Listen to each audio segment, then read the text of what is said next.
Hi, I'm Dick Dundas. I'm a doctor here in Bennington, been here about 40 years, and we're here on behalf of the Bennington Oral Health Coalition to discuss fluoridation. Uh, to my left is ML Shikoti.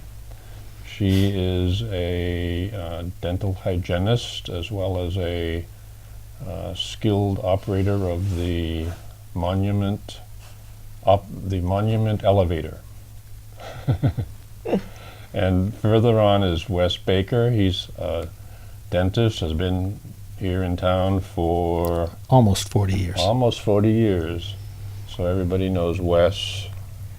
Um, I wanted to just give you a brief history of fluoridation as it has happened in Bennington.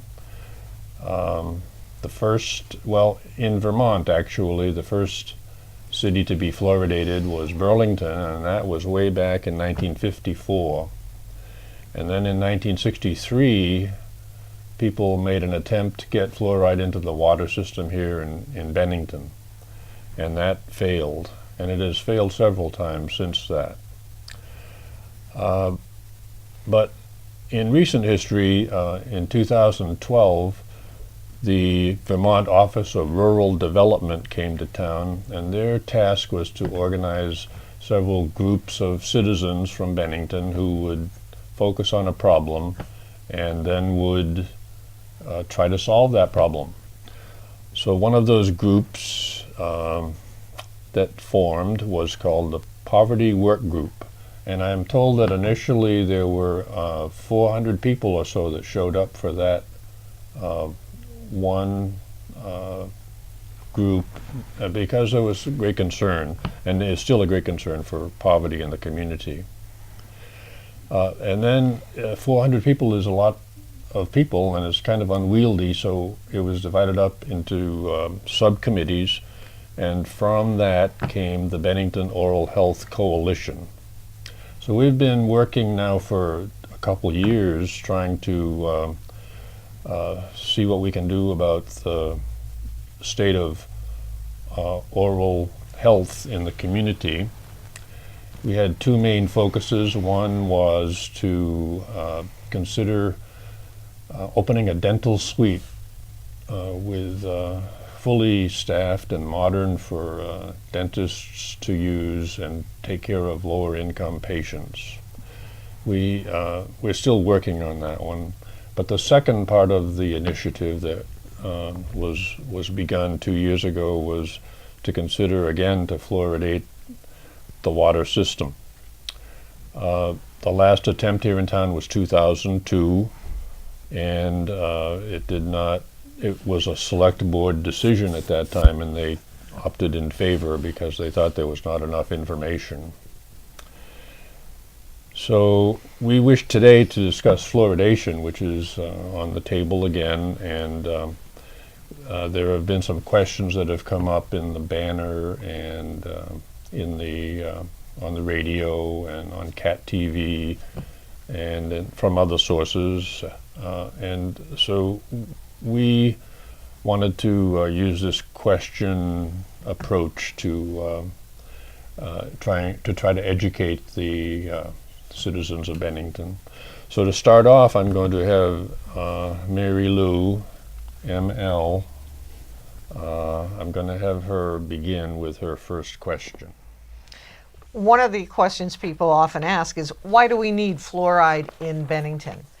And to us in the dental profession, it's rather obvious that Bennington has one of the highest dental needs in the state. Last year in 2013, the health department did a survey of a select number of schools. At random, they picked certain schools and they picked certain grades and did screenings on kindergarten and third graders, and then did a comparison of the schools. Bennington area, I'll say, because at that the statistics actually included Chatsbury, but we had the 3 out of 4 highest rates of decay experience, which means having a cavity, and also the unmet need, cavities that were not treated, were not fixed. That means active decay lesions in children's mouths. We had 3 out of 4 of the highest rates. 2 of our schools, which are the Bennington schools, had 21% and 23% of kids with cavities that the cavities weren't taken care of. We also had 58% and 53% of the number of cavities that the school children had. In comparison, a fluoridated town such as Middlebury had 7% unmet need on attended lesions. Another fluoridated community, Shelburne, had 3.5%. So you can see a significant difference in the fluoridated schools, or the schools in fluoridated communities, and the schools in non-fluoridated communities. Now, children, even though it may seem, oh, only 23%, that is 1 out of every 4 children examined had cavities that needed to be fixed. No child should have cavities that are not tended to. Cavities are disease, so that's 1 out of every 4 had had dental disease. So the need is obvious. Bennington is also, throughout the state, uses the highest amounts of Medicaid for dental and for dental extractions. Dental extractions are done only when there's nothing else to do to save the teeth. Through Medicaid, I don't have exactly the figures, but I can get them for you, of how much money per year is spent extracting teeth in Bennington through Medicaid. So that's just one of the reasons. The other thing is, you may have noticed that we have wonderful dentists in town, but we still have lots of people who cannot get into a dentist, who can't get dental problems taken care of.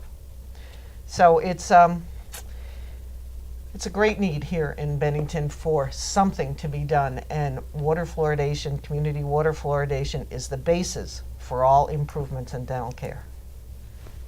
We'll turn it over to Wes. Okay, and then the question becomes, how does fluoride work? Fluoride is a substance that's absorbed into the body when it's either used as a toothpaste, used as a mouth rinse. It can be absorbed through the tissue, or if it's ingested in the water. The most effective way to use fluoride is putting it in the water. This not only gets it into your system, it also, every time you take a drink, your tooth is actually being coated with a little bit of fluoride. The biggest advantage that Mary Lou was talking about here when she was talking about decay rates among children is, if you have fluoride in the water and the child is drinking the water, you get marked decrease in the cavities. And the reason for this is, when the tooth is developing, the fluoride is absorbed into the actual structure of the enamel of the tooth, making it much harder and much less likely to become an active cavity that has to be restored or fixed. The other things that it does is, as we age, obviously our teeth are formed, so we do not anymore gain any benefit from the actual formation of the tooth and strengthening of it that way. But where it's absorbed into our system by ingesting the water, it is then excreted in our saliva, so it coats our teeth that way. It's also absorbed into the plaque that's on our teeth, and it will help to remineralize any cavities that have started. So there is a great advantage to fluoridating the water. Dick? So my first question is fluoridation effective in reducing dental decay, and what is the evidence? So this is kind of a scientific question, I would say, and a scientist, to get the best study, would take a town and randomize the households, give half of the households fluoridated water, half of the households not fluoridated water. Neither the household residents or the scientists would know who was getting the fluoridated water. But as you can imagine, that's not possible. So the best sorts of studies that we can do is comparing one community to another. And so that's what has been done over the years. One community that is fluoridated and one that is not. Or sometimes the community is compared to its own past history after fluoridation was added. So I bet you two did not know this, but yesterday was a historic day. On January 25th, 1945, Grand Rapids, Michigan added fluoride to their water system. That's 70 years ago. This is the 70th anniversary. And it was studied intensively. It was a 15-year study. And they found that in comparison to non-fluoridated town next door, they found that there was a 50% reduction in dental decay. Furthermore, I called Grand Rapids City Hall this afternoon and asked them how they were doing, and there was a person that answered the phone, and she said, "Oh, we're doing fine." So you have to take it at that. No one has died in Grand Rapids because of fluoridation.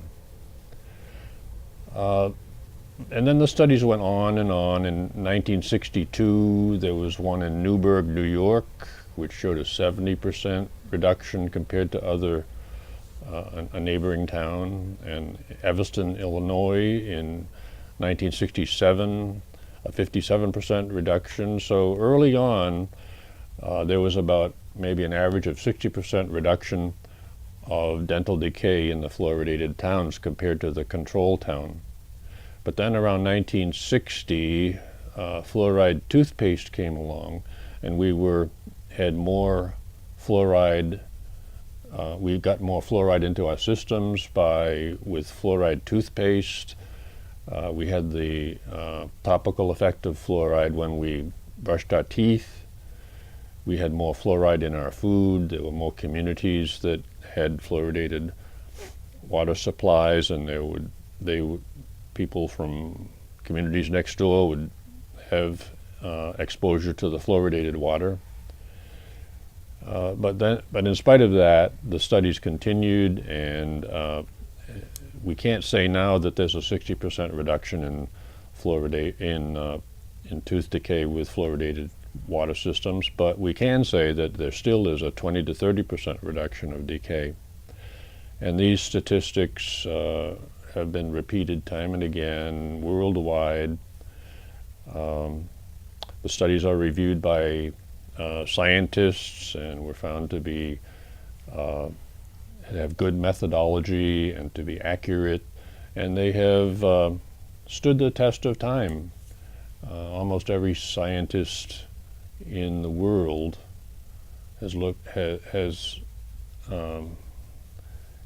almost every scientist in the world believes that these studies are accurate, those that know about fluoridation. So yes, the answer to the question is yes, fluoridation is effective in reducing dental decay, and the evidence is strong that it is effective. Mary Lou? Well, one of the questions that I've been asked is, as a hygienist, can you tell the difference in fluoridated teeth and non-fluoridated, or patients who've grown up in fluoridated areas? And it is very, very obvious. I can look at a new patient in a dental office, and I can tell if they're from Bennington or a non-fluoridated community right off the bat. It's just a striking difference. I notice patients coming in who, growing up with the non-fluoridated water, people my age, and we're at a real critical age for teeth when you get to be my age. But recurrent decay, which is cavities around fillings, are very common in adults. So I see a lot of recurrent cavities in patients in dental offices. What the topical fluoride does, as you're drinking the fluoridated water and it's replenishing the minerals, it can strengthen the tooth around a filling. And there's a lot less of this recurrent decay with fluoridated water. Older people, even older than me, get cavities on the roots of their teeth. And the fluoridated water helps to remineralize the roots so that there's a lot less root decay in fluoridated teeth. But as someone in a dental office, it's really obvious the good teeth that have had fluoride and those that haven't. I don't know if Wes has noticed anything in, dental. Fluoride has always been so helpful. And now that we have the new Prevident, the high fluoride toothpaste, you can see that makes a big difference. But that would probably not be necessary nearly as often if we had fluoride in the water. That would cut down a lot on the adult decay, especially the root decay, which so many elderly people do suffer from. I'm struck by how horrendous the state of oral health is in Bennington, Vermont. And I've been here 40 years, and I've looked in a lot of mouths, not as many as Wes, but I've looked in a lot of mouths over my medical career, and people had poor oral hygiene at the beginning of my career, and it hasn't changed a bit. And there is something we can do about it. So I have to go to Wes. It's your turn, I guess. Okay. I just wanted to add one point to what you were saying about the reduction in decay. Because at some point in time I've heard the argument that, well, there's so many ways to get fluoride to people. You've got the rinses, the varnishes, the toothpaste, but that 20 to 40% reduction is on top of that. So somebody that's using all the fluoride they can with a fluoridated water system, they're still going to be 20 to 40% better off than they would have been if they were just using toothpaste and varnish and rinses. The safety of fluoride is pretty well documented. As was said 65 years ago, when they first started to fluoridate the water system in Grand Rapids, that was done as an experiment. It was done as a research experiment. There had been findings in other parts of the country where fluoride was naturally in the water, that there was a much lower decay rate, and through a lot of research it was decided, well, let's see if we can introduce fluoride at a certain level, not have any adverse reactions or any adverse effects on the growing dentition, and yet at the same time achieve some oral health benefits. 65 years ago that was started, and since then I believe it's 60% of the population or somewhere in that area that is on a water system is now on a fluoridated water system. And during that time a lot of research has been done. There have been questions about, well, does it cause this? Does it cause that? What are the instances of adverse reactions? And time again, it has been shown to be a very effective way of controlling decay, cutting down the rates of illness, and not causing any other problems. So the people are healthy, they're not breaking bones, and nobody's dying. Yes. So my next question is,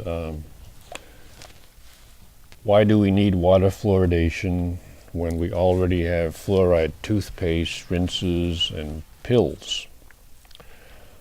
So I would kind of turn the question around to say that the question is really, why do we still have so many cavities and missing teeth?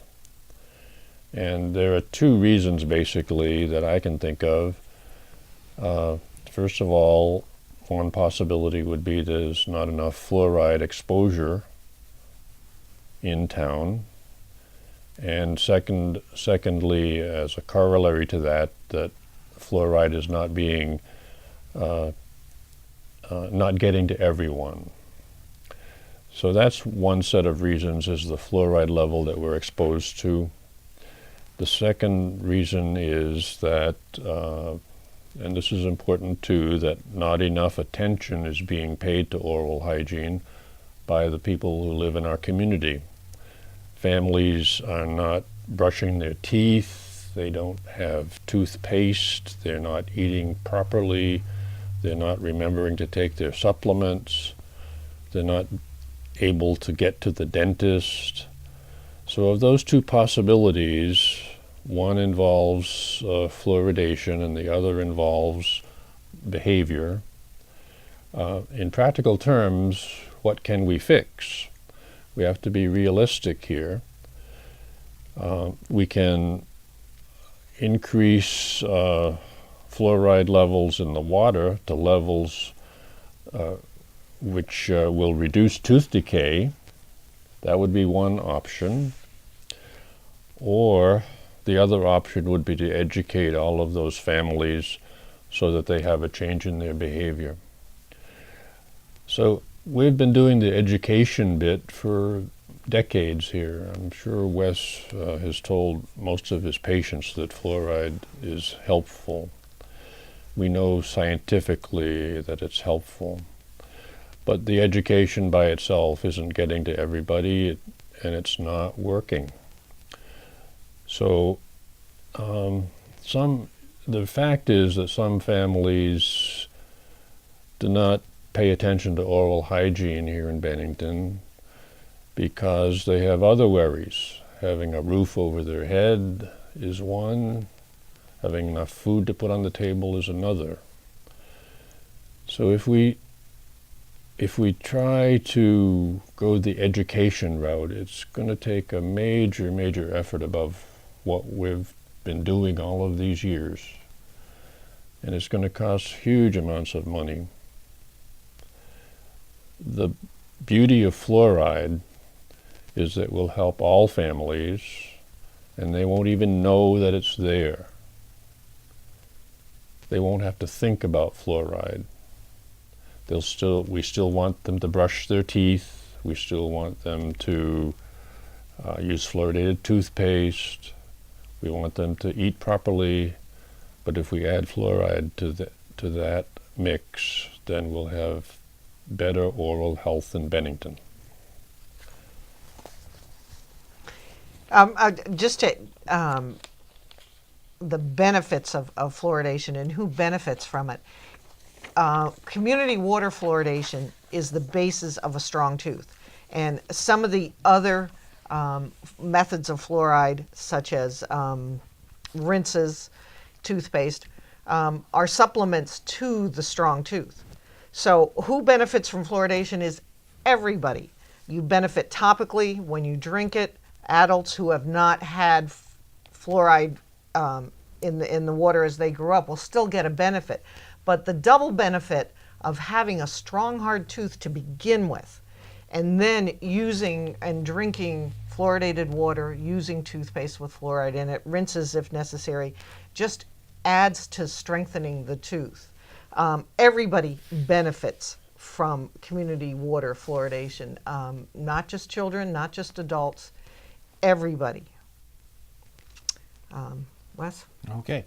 Well, the next topic I was going to bring up was everybody's seen, or most people at least have seen, quite a few different opinions expressed in the letters to the editor. And these are all people that have some very strong beliefs, be they pro-fluoride or anti-fluoride. And one of the things I think is very important is when you yourself are trying to come to a conclusion about, is this a good idea, is this safe, is this something that we want to do, it's really important that you evaluate where your information is coming from.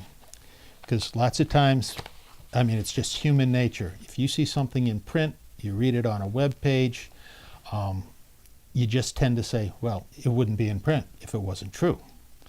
But it's not always based on research conducted, according to scientific method, and conclusions drawn from the research are not always scientifically justified. So in the case of water fluoridation, there's an abundance of misinformation that has been circulated. So scientific information is in of itself very hard to interpret when you're reading studies and things like that. So I think it's important that as you're doing this, you should go to reputable websites that kind of have professionals that are trained in evaluating, scientific research, whether it's justified with the conclusions they have come up with, and how the research was done. There are a wealth of, very professional websites, the American Dental Association, the American Medical Association, the World Health Organization, Center for Disease Control, and even the Environmental Protection EPA has a website. And actually it's the EPA that is in charge of the level of fluoride in your that is recommended for drinking water. So I think it would behoove everybody, when they are trying to make an opinion and come to a conclusion about this, that try and go to a website where there's a reputable, that can give you some insight as to where the research was done and whether it's something that you should believe or shouldn't believe. My next question is, how do you look at the question of public health versus individual rights? So on the one hand, we have public health, or nowadays it's called population health. Population health, in contrast to a one-on-one situation with a doctor and a patient, population health tries to improve the health of an entire community or an entire group. An intervention is made for that community, and you have to look then at the outcomes of that intervention. Did things get better? I.e., was the treatment effective? Whatever the intervention was that effective? Was there any harm done? And that's the safety issue that Wes has addressed. It's studied in that sense, population health, and also population health has one other characteristic, and that is population health studies and efforts to improve population health try to make the distribution of good health more fair. So by that I mean not just the wealthy get good care. If the intervention works, then everyone benefits. Now, individual rights in healthcare, on the other hand, is more focused on me, my rights, my freedom. Well, what if that person's freedom has negative consequences for the community? An example of this might be what we've gone through in the state legislature about texting while driving.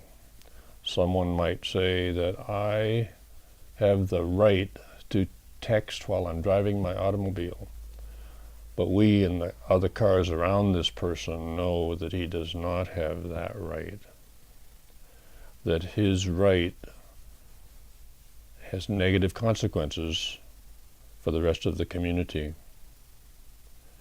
So I would say that the right not to drink fluoridated water has much, for me it carries much less weight than the health of this community. In this case, the public health trumps individual rights. Mary Lou? Totally agree with that. I think in the news nowadays there is some other public health news stories that can help you relate to the public and the public welfare. One of the other questions is, who, I don't know enough about fluoride. Who do I ask?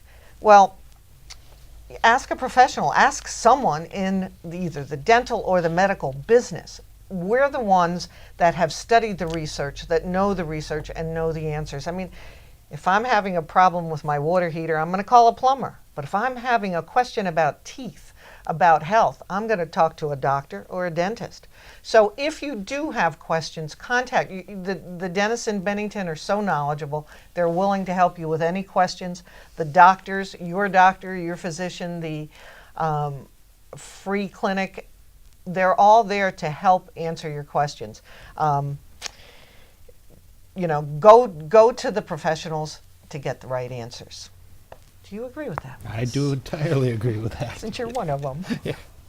Not only locally, but also nationally and even internationally, you should, as Wes was saying, you should select who you get your information from. And, our Centers for Disease Control, for example, is a publicly funded organization that controls infectious disease for the whole nation, tries to reduce infectious disease, tries to control epidemics, tries to stop potential epidemics. So if you go to the Centers for Disease Control, I don't think you can go wrong.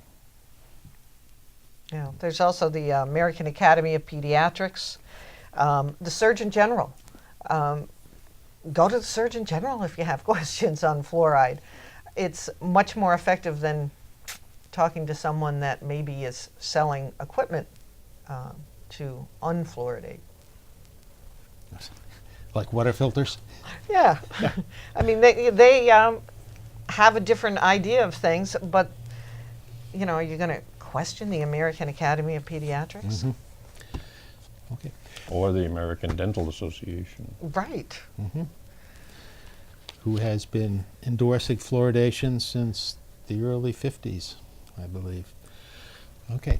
Now, the other thing is there evidence that fluoride is harmful? Now, if you put in harmful effects of fluoride search on your Google, it will come back with, or at least mine did, with it can cause AIDS, allergic reactions, Alzheimer's, arthritis, asthma, ADD, bone fractures, osteoporosis, cancer, bronchitis, colic, Down syndrome, emphysema, gas, irritable bowel syndrome, harmful interactions with medicine, heart disease, increased infant mortality, kidney disease, low IQ, pineal gland problems, reduced fertility, SIDS, and thyroid problems. When I went to my source of information of is this all true was I went to the ADA website, the American Dental Association, and there was a little section in there where it was shown where they were refuting this, saying that these assertions come from old research or research that has been disproven because of the way it was done. Either the sample size wasn't properly monitored or of appropriate size, or there wasn't enough follow-through to see if anything was actually true. So, as far as all those things go, no, fluoride is not a problem. One thing that can happen is if you have too much fluoride, you can have what's called fluorosis. Now, fluorosis is something that happens when the teeth are first forming, and it's basically a disruption in the enamel of the tooth where the enamel has like a little white spot on it. Now, if it's fluoridated at the right level, this is a very rare occurrence. But it also requires that if you're going to fluoridate the water, that the parents of children are made aware that, okay, make sure that little Johnny or little Jane does not swallow their toothpaste, does not drink their fluoride rinse, and does not take fluoride from other sources. So that's something that most of the time it's preventable, and usually if it shows up, it is a minor aesthetic issue, not a disease factor. And in fact, teeth with fluorosis are have a much higher resistance to decay than anybody else. The other question that sometimes people, or a statement that people sometimes make is fluoride a toxin? Now, toxicity is definitely something that's related to dose. So at the level of 0.7 parts per million, which is the recommended level of the fluoride in the water system, it is not toxic. If you take a lot of fluoride, yes, it could be toxic, but the level we're talking about is way below any level that is toxic. So in this case, no, fluoride is not a toxin that we know. My last question, I think my last, is will fluoridating the water cost us a lot of money? And I have a kind of a partial answer to that one. We are getting our statistics together so that we can tell you better, but the part that we're lacking is the information about the startup costs for fluoridating the water system. So, as you know, we have a water treatment plant up in Woodford, and depends on how much has to be done to that water treatment plant. Will there have to be an expansion in the size? We don't really know that. How much will the equipment cost? We don't really know that. What I do know is that to pay for the startup costs, we will be getting some money from the state, and also I think that we'll be getting some money from other donors, although this has not been completely worked out at this point. So the startup costs are an unknown, but the annual costs we can make a pretty good estimate. Once you have all the equipment in place and are ready to roll, it's going to cost, every year it's going to cost a certain amount of money. And we've come up with estimates of about $16,000 per year. So I wanted to give you some statistics. $16,000 sounds like a lot, and you would not spend it if you didn't have to. But here's some statistics about the savings that you have. If you drank and paid for fluoridated water for your whole life, that would cost less than one cavity at the dentist's office. Another statistic is that for every $1 invested in water fluoridation, you save about $18 in dental costs. You might say that we should just have fluoridation given to children in the schools. However, it turns out that school-based programs cost a lot more. So that's one set of statistics. It's inexpensive when you consider what you're preventing and the costs of treatment. The second point is that we're already paying a lot for dental care. We're paying this through our taxes. We have Medicaid dental allowances. We have emergency room visits, which are paid for by Medicaid, or perhaps not, in which the hospital has to eat the bill, so to speak. We have the Dr. Dinosaur program, which covers most kids in the state. We have Agency of Human Services waivers for pain and suffering, in which a person who has a dental abscess and needs to have a tooth extracted can have the state pay for that extraction. That's outside of the Medicaid system. The free clinic takes your contributions, your donations, and we fund a certain amount of dental care for our patients. The dentists themselves annually have had free dental days, and they see, on a Saturday, they see 70 or 80 patients from the community. So these are all costs that we're already paying, and it seems to me, without giving you exact figures, it seems to me that the cost of fluoridating the water system is a lot less than the cost of having to treat dental decay. But even more important than that is the human costs of not fluoridating. We have 140-something kids in the past year that went to the operating room because they had to have teeth extracted under anesthesia. That should not happen. We have, as Mary Lou said, in 2 of our schools we have greater than 50% of our kids in the kindergarten and 3rd grade have cavities. That's not good. Those kids are going to lose their teeth in years to come if something isn't done. They would have been, both sets of kids would have been a lot better off if they had had fluoride in their water system. So does anybody else have any questions? Or have we exhausted the list?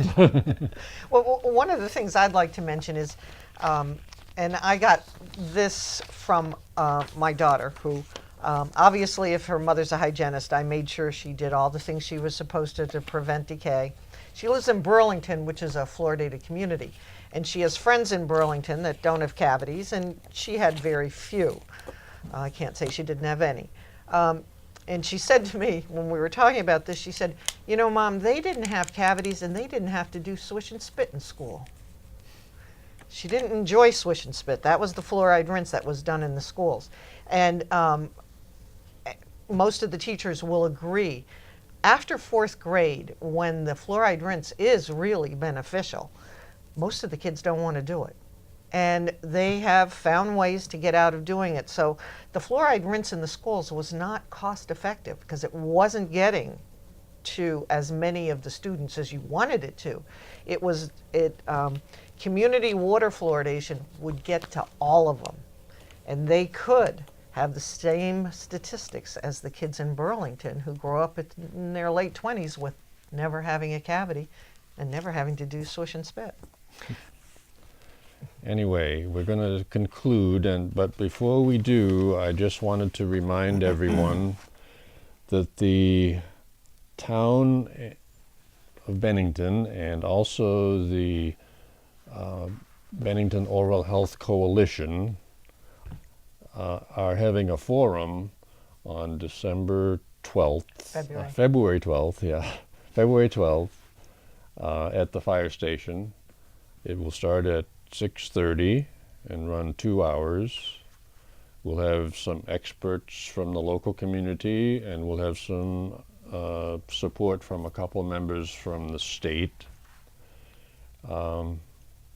So that concludes our session here. The one other thing that we wanted to say is that it's not quite enough to just learn about fluoridation.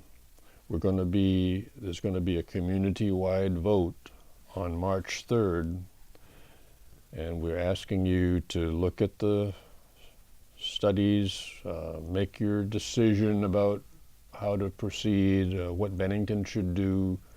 Come out and vote. If you don't vote, we can't turn the tables on the anti-fluoridationists. Thank you. Yes. And if you have any other questions, the forum on February 12th, there'll be ways that you can ask your questions. It's a panel of experts, and they are there to give the peer review, the expert information. So be sure and come to the forum, ask your questions, find out the truth. Some other sources that I might mention are, if you get onto Facebook, we have a Facebook page which is BenningtonOralHealth.com. Is that right? Yeah, BenningtonOralHealth.com. Another, Like us on Facebook. Yeah, like us. We like to be liked. Thank you. Thank you. Over now.